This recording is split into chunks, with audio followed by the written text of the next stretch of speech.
घटनाकाराने म्हणजेच डॉक्टर बाबासाहेब आंबेडकरांनी देशाला सर्वसमावेशक अशी घटना म्हणजे संविधान प्रदान केलेले आहे.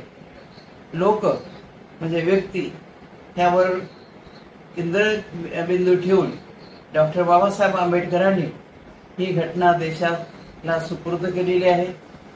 आपण जगा आणि इतरांना जगू द्या असं हे त्या घटनेचं केंद्रबिंदू आहे. परंतु कायदा हातात घेऊन अराजकता माजवण्याचा कोणालाही ह्या देशात अधिकार नाही. कृपया आपले प्रश्न आपण शांततेने आणि संवैधानिक मार्गाने सोडवून घ्यावे अशी मी सर्वांना विनंती करते. सर्वांचं मंगल हो, सर्वांचं मंगल हो, सर्वांचं मंगल हो. धन्यवाद. काल जी घटना घडली आहे सुप्रीम कोर्टमध्ये, ती नुसतं संविधान नाही तर आपल्या देशाला काळीमा लागणारी एक अशी घटना आहे. निंदनीय आहे हे आपण सगळे स्वीकार करत आहात. पण हा एक पर्सनल अटॅक नव्हता, ही एक व्यक्ती म्हणून नव्हतं, पण ही एक विषारी विचारधारा आहे आणि या विषारी विचारधाराला आपण थांबवलंच पाहिजे.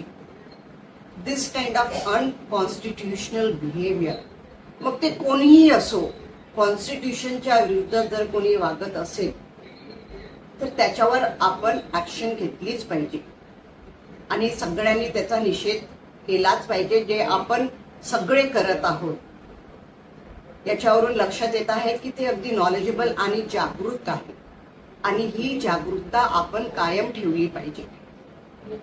भूषण दादांशी आमचं बोलणं झालं काल, जसं त्यांनी कोर्टामध्ये सांगितलं होतं की इग्नोर इट, बट ऑनेस्टली आपण सगळ्यांनी हे इग्नोर केलं नाही पाहिजे.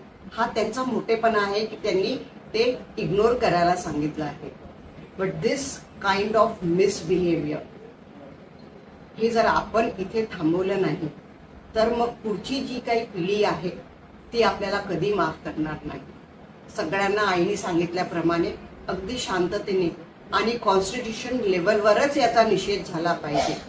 बाबासाहेबांच्या विचाराला कुठेही अगदी नम्र विनंती आहे, प्लीज प्लीज बाबासाहेबांच्या कार्याला, बाबासाहेबांच्या विचारांना कुठेही काळीमा लागू देऊ नये.